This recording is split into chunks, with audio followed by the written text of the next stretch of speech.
জিরিঘাটে চাঞ্চল্য, কৃষিকাজে গিয়ে আর ফিরলেন না কৃষক, জঙ্গলে মিলল মৃতদেহ। জিরিঘাট থানা এলাকার উত্তর লালপানি গ্রামে এক রহস্যজনক মৃত্যুকে ঘিরে চাঞ্চল্য ছড়িয়েছে। হত কৃষকের নাম এনামুদ্দিন মজুমদার, বয়স আনুমানিক 55 বছর। এ নিয়ে 5 জন ব্যক্তিকে অভিযুক্ত করে জিরিঘাট থানায় মামলা দায়ের করেছেন হত কৃষকের স্ত্রী আফলা বেগম। আফলা বেগম আজ সংবাদ মাধ্যমের কাছে অভিযোগ করে বলেন, গত শনিবার সকালে তার স্বামী এনামুদ্দিন মজুমদার কৃষিকাজের জন্য গিয়েছিলেন লবণখালে। দুপুর 12টা পর্যন্ত বাড়ি না ফেরায় তিনি খোঁজ খবর নিতে সেখানে যান, কিন্তু সেখানে গিয়েও স্বামী এনামুদ্দিনের সন্ধান পাননি। প্রতিবেশী বাড়ির লক্ষ্মী ভক্তা সহ কয়েকজনকে জিজ্ঞেস করলে তারা বলেন তার স্বামীকে তারা দেখেননি, তবে তার স্বামীর গরু তাদের হালিচারা অনেকটাই খেয়ে ফেলেছে, তাই তার স্বামীকে পেলে তারা মারধর করবেন বলে হুমকি প্রদান করেন। বিকেল 3টা পর্যন্ত এনামুদ্দিন বাড়িতে না আসায় আবার এনামের স্ত্রী সন্তান বেরিয়ে পড়েন খোঁজ করতে। এরপর লবণখালী কৃষি জমির পার্শ্ববর্তী এলাকায় সন্ধান চালিয়ে এনামের ব্যবহৃত গামছা পেয়ে যান। গামছা সূত্র ধরে সন্ধান চালিয়ে লক্ষ্মী ভক্তার বাড়ির পাশে জঙ্গলে রক্তাক্ত অবস্থায় এনামুদ্দিনের মৃতদেহ উদ্ধার করেন স্ত্রী সন্তানরা। মৃতের মাথায় মারাত্মক জখম সহ শরীর রক্তে রাঙা ছিল বলে জানিয়েছেন মৃতের স্ত্রী। মৃতদেহ দেখে খবর দেওয়া হয় জিরিঘাট থানায়। জিরিঘাট পুলিশ ঘটনাস্থলে পৌঁছে মৃতদেহ উদ্ধার করে ময়না তদন্তের জন্য শিলচর মেডিকেল কলেজ হাসপাতালে পাঠায়। ময়না তদন্তের পর রবিবার মৃতদেহ পরিবারের কাছে সমঝে দেয় পুলিশ। মৃতদেহ সমাহিত করার পর রবিবার জিরিঘাট থানায় খুনের মামলা দায়ের করেন মৃতের স্ত্রী আফলা বেগম। এজাহারে 5 জন ব্যক্তিকে অভিযুক্ত করা হয়েছে। অভিযুক্তরা হলেন ছোটু মুড়া, বিশ্রাম মুড়া, হরিধন মুড়া, লক্ষ্মী রিকিয়াসন, মিটন রিকিয়াসন। এদের বাড়ি জিরিঘাট লালপানি লবণখালে। অভিযুক্তরা তার স্বামীকে খুন করে জঙ্গলে ফেলে দিয়েছে বলে অভিযোগ করেন আফলা বেগম। জিরিঘাট পুলিশ ঘটনা তদন্ত শুরু করলেও এখনো পর্যন্ত কাউকে গ্রেফতার করেনি বলে জানা যায়। এনামুদ্দিন মজুমদার ঘটনা হয়েছে তান খেত গেছেন ট্রেক্টর চালাইতে নয়টার সময়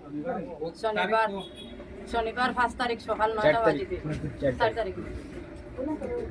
তারপরে আমি 12টার চা খাইবার লাগিন তানে খুঁজানিত গেছি, ট্রেক্টর চালাইয়া আইসুন না চা খাইতা। তানে গিয়া খুঁজাইয়া পাইছি না। ছুটুয়ে আমারে রাস্তাত পাইছে, পাইয়া কইছে তোমার স্বামীরে এক বাড়িয়ে মারুম, 1 নম্বর যে আসামি ওটা ধরা হয়েছে না।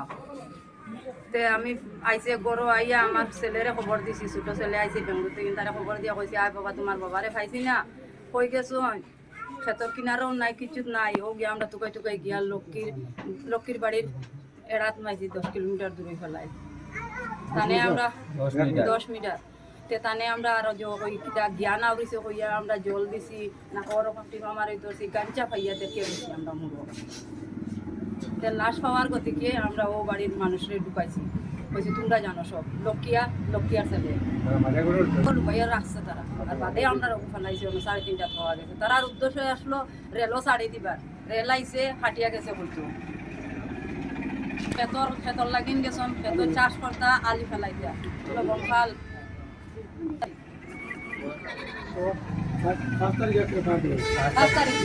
5 তারিখ দেওয়া হয়েছে।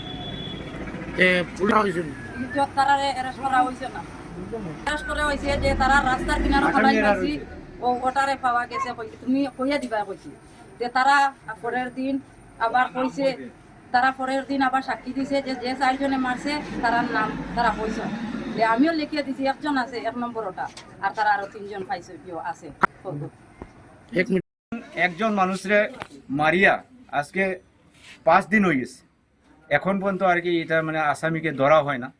আমি আশাবাদী ভারতের সংবিধান মানে এরকম কোনো মানুষের আর কি মানে লুকাইয়া মানে হেজে মানে বাঁচি তো এরকম তো আমরা মনে করি না। কিন্তু আমরা প্রশাসনের দিক থেকে আমি শুনতে পেয়েছি মানে 2বার তারা রেড করা হয়েছে, কিন্তু দিনের বেলায়।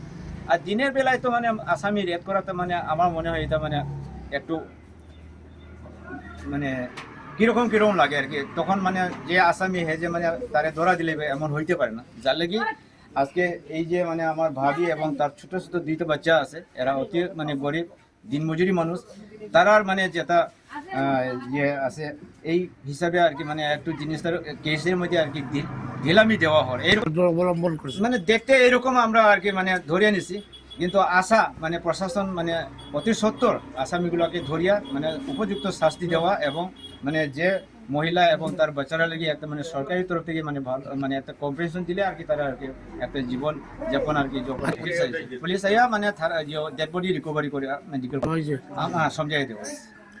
হ্যাঁ। সেম হয়েছে না এখন। আপনারা কি দাবি জানাইতে চাইবেন? আমরা প্রশাসন হিসেবে মানে আমরা ওইটাও দাবি অতি সত্তর মানে এইগুলো মানে দুস্থ মানে লোকগুলারে আর কি অতি সত্তর মানে অ্যারেস্ট করা হোক এবং মানে আইনের শাস্তি যেরকম দিতে লাগে মানে উপযুক্ত শাস্তি মানে ফাঁসির আমরা দাবি জানাই।